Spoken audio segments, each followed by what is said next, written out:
You cannot get fully inside Star Trek without getting to know DeForrest Kelley. In real life, he often seems more a 23rd century human being than any of us. Witness what this intelligent, witty man had to say when we talked recently.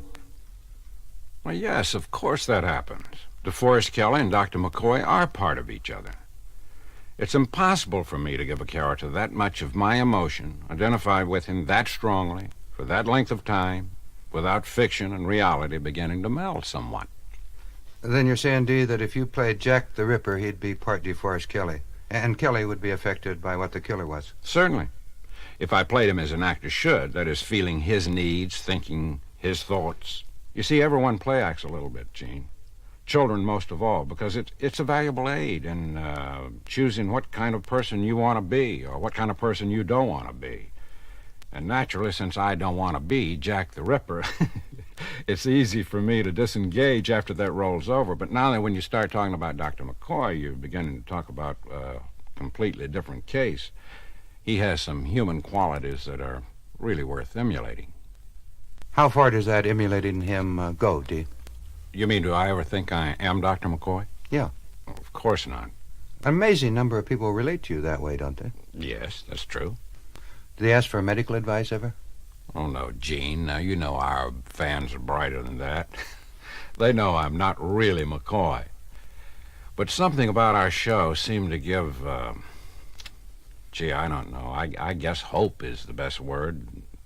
You know, the most heartbreaking letters I receive come from parents and even the children themselves who have some kind of permanent illness or even a terminal illness. You've visited some of these children, haven't you? Yes, I've been able to visit some, and I try to correspond with everyone who writes that type of letter. This is a difficult question. Like, what did your visit do? How did you feel? How could you possibly help them?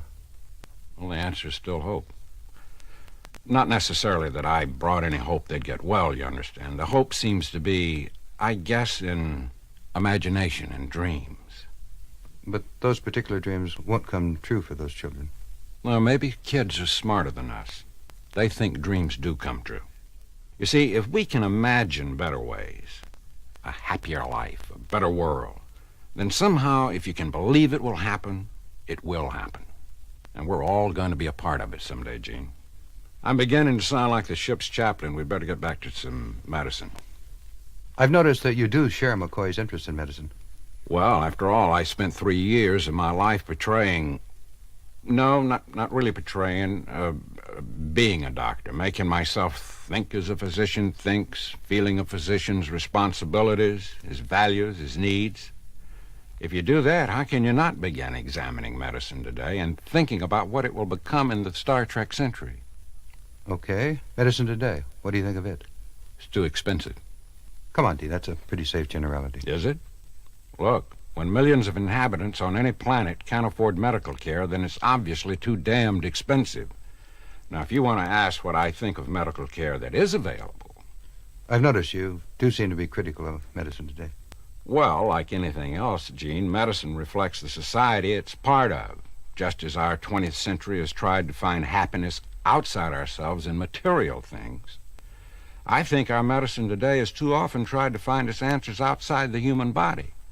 In other words, in technology or pharmacology and sometimes physically assaulting the body. Now, I'm not criticizing our physicians, understand. That just happens to be the state of the art today. They save a lot of lives. They save a lot of lives, just as doctors once had to cut off all gangrenous limbs in order to save a lot of lives. Well, Dee, we're getting into that thing we've talked about before, right? That's right. And I'll tell you something. I'm even more certain of it now, Gene.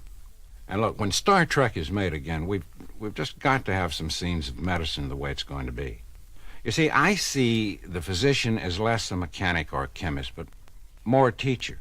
In other words, teaching the patient to use the natural healing ability we all have in our bodies.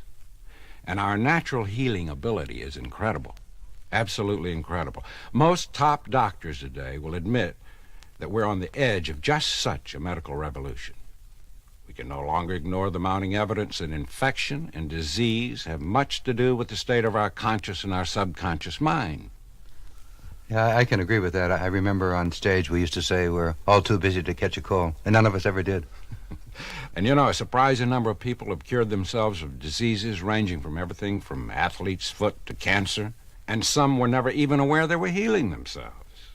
Plus the fact that our best physicians are no longer laughing at things like, well, witch doctors, yoga, Zen, Christian Science, acupuncture, meditation, and so on.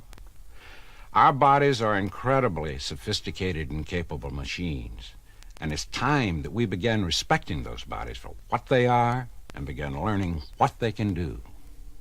And what do we do until we get to that point? Well, the next best thing is still to keep warm and to drink plenty of liquids. And in your case, Gene, I'm sure you're going to do both.